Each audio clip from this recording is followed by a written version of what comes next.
recording, and great to have you here. And where are you on this beautiful planet? I'm in Austria. Fabulous. And that's, you were born there. That's your home. No, I have been in Paris. I have been born in Paris, and I have a French mom. Mm. And I was living the last 20, 30 years all over the planet. And now, since 7 years, I'm back in Austria and soon gonna move for sure again. Really? Okay. Well, it's lovely that you're joining us from Austria.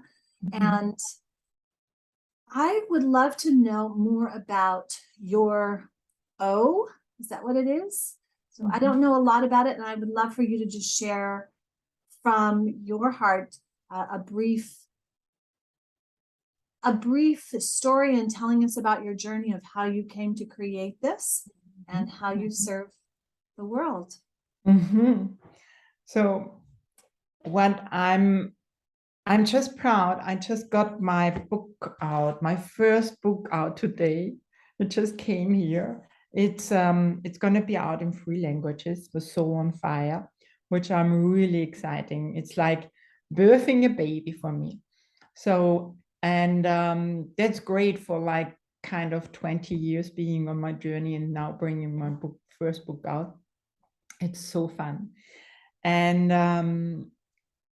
I started with a marriage which was pretty aggressive and gaslighting, and it brought me really down into a very strong burnout with a little kid son who was crying over years, every 2 hours, waking up, not sleeping through, and all that. So it was really very strong on my body, but also on my soul. And I tried different things, therapists, psychological therapists, and everything. And it was not when I was like, okay, having kind of in the back, like a very fine knowing that if I don't change anything, it's really going to be 1 year more, but then I'm done, kind of. And I didn't want to leave, really. I was like, no, when my son is older, I really want to see his kids. I really want to see him growing and all that. So I started with that and was really asking questions like, universe, God, please help me here. I want to change here. And very soon new doors opened up. My sister helped me also. I start working on me to come back, actually, because I was very far away from myself, very disconnected. And then from that day on where I asked, it just grew out of amazing. Just like being with a teacher, I was assistant, and then for 7 years, and then going on with my journey, and then starting to coach other people with all my capacities. And yes, and since then I'm just helping and facilitating people. I got access consciousness also with me. Since 6 years I'm having also these tools because they are really amazing. Yeah. And yes. That's beautiful. It's a very common story. Where I'm in my 50s and I worked with thousands of clients one-on-one, and I have seen this story time and time again. And I'm no stranger to it myself, so I understand this. There is something, and you said with your book, you were birthing the book and it was like birthing a child. And there is definitely a paradigm around this component that women go through changes. And it doesn't have to be that they birth the child, but it is so similar. There is something that happens. And there is also something that happens within the tribe, the family unit. And I think that the family unit has been under attack and undermined for a long time. where we don't have the support system of women. Could you imagine if you and I were together, or you and I, or women like us, were around you as a young mother, supporting you as a young mother?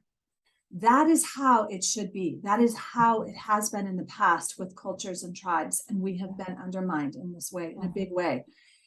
Now, with that said, we have, as women, become stronger and have become even more resilient and found our way and found our footing, and as a result carved our own soul force and soul fire, and found and discovered for ourselves again that, which is not to be undervalued, and certainly not to be made less of. But imagine, if you will, if we have this in place as a young woman, birthing the people that are here to come forth through us, the children who are to come forth through us and to create a new world. I think that that is the paradigm we're in right now. And I find that it's interesting because we met through the Burnout Summit and ban the burnout. And this concept that you're describing is so common.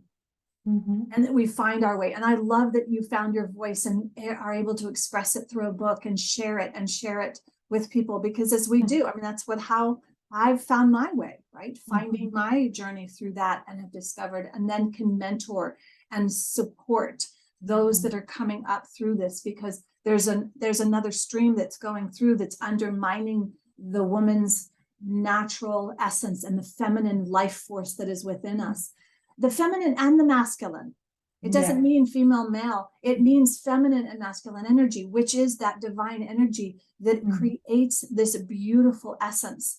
And I think that when we cut that off, or try to stifle that, or mask it, or pretend that it doesn't exist, that enhances the speed to burnout and the speed in which we lose our soul fire. So this is very interesting that you share this, and I'm intrigued, and I'd love if you would just share if there's a before and after example of someone's story you could share of people that you've worked with. Well, I'm doing one-on-one coachings, and I'm also having 2 different topics classes online also. And through the years now, I have built really like a little community of 10 women, actually, also little women, younger one. And we are really here for each other, and they are here to exchange also. And we women have allowed a lot of things in the past, and it's not that we need to go against, but it's more like standing up and starting to create our life, and with our wisdom, and also putting our caring, because women are so much caring, it's amazing, and also so much connected with the earth, and having also here caring. And what I see is, when you give space for a little tribe, a little community, then there is so much beauty coming out, so much loving and caring, but not from, sometimes you read books and then you think you understood something, and then you live from images. But that's really a very strong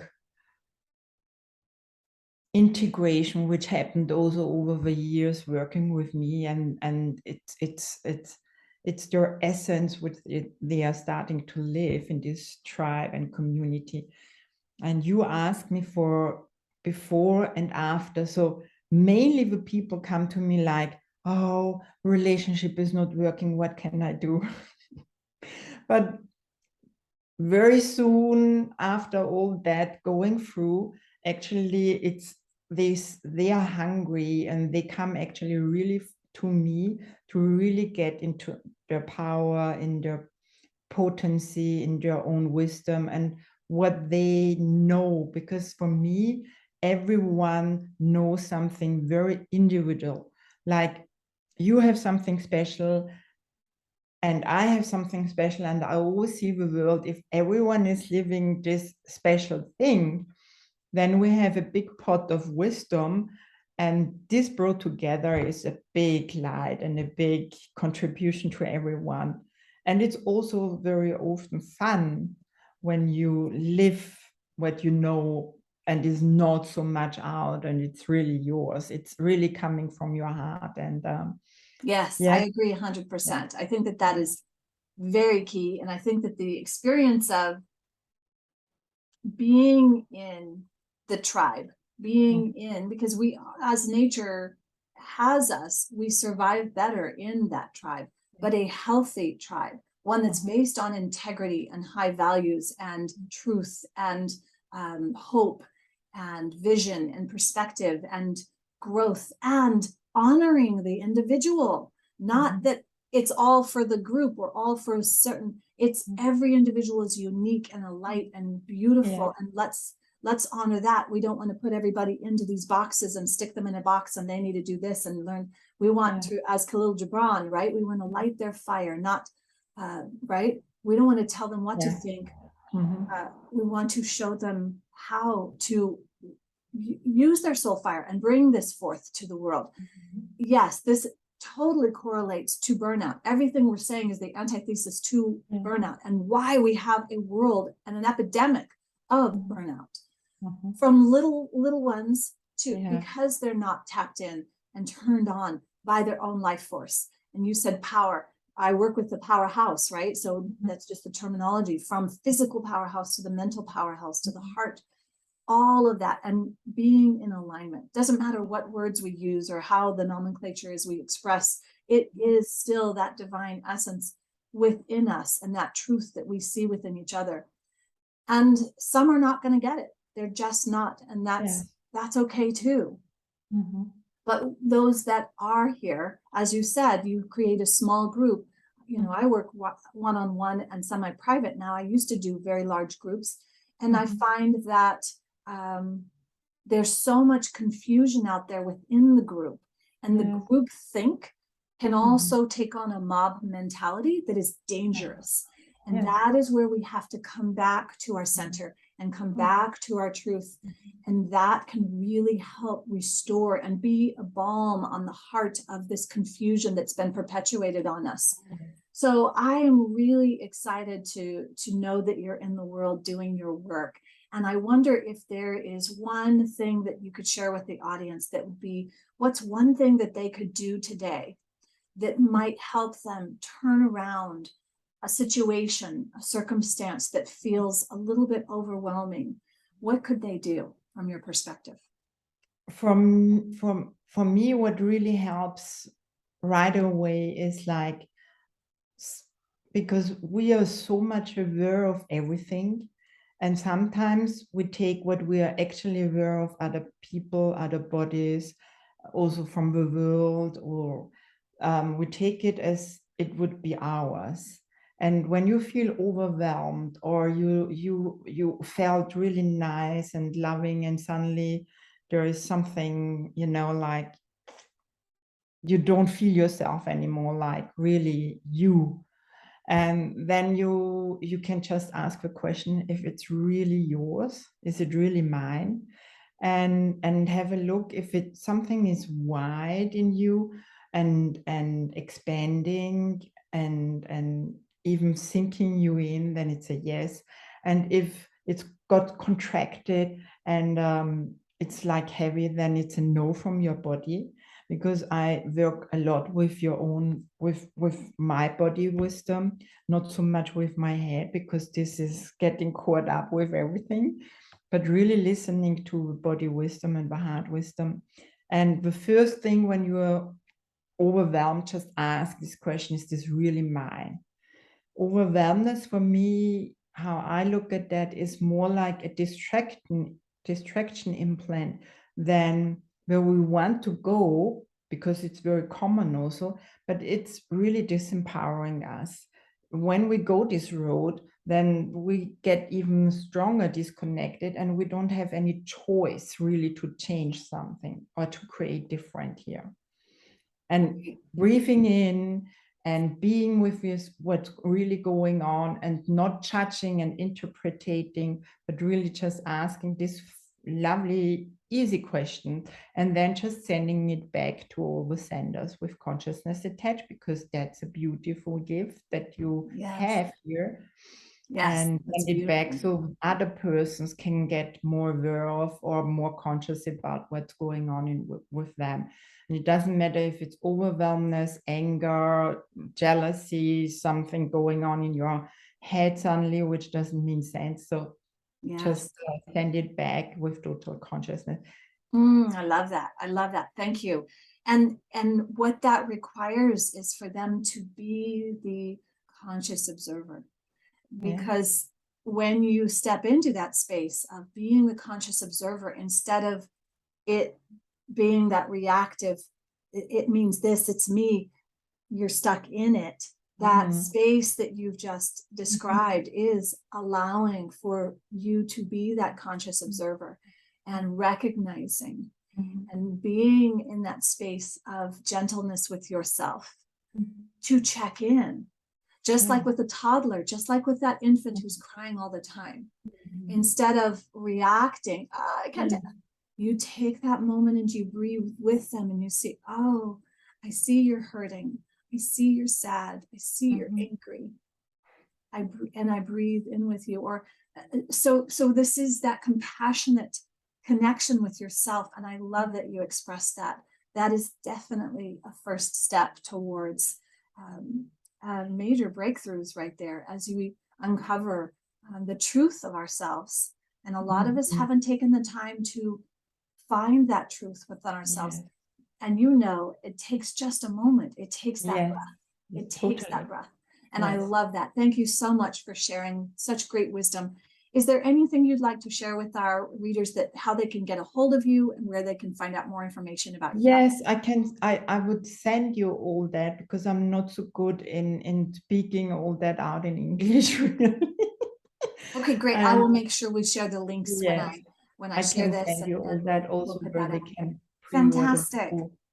So lovely. And I have just something which I also want to give, is like a question which you can ask is, would my infinitive being really create that and want that and have that? That's a really good one too. And then everything what you are receiving is also to bring you one step further where you want to go. Whatever is you created, whatever is showing up, whatever is coming your way, there's always a gift for you in that. Yes, I love it. It's absolutely beautiful. A lot of beautiful wisdom. And you shared your book, so folks can get your book. Would you like to share where they can get your book? Is that online? Is there a place online? And I can send you the email address. Hold the book up one more time for us. Yes. Hold the book up. So beautiful. And okay, so that's beautiful. Is that in German? This is in German, but that's the first one. But I'm already going to get the English one too. So I have it in English, in French, and in German. Wonderful. That's exciting. Oh, I'm so happy for you. Congratulations, Katherine. Thank you very much, Stefana. Thank you so much for being here. Have a wonderful rest of your day. Yes, thank you too. Thank you very much, Stefana, for your time and your invitation. I'll share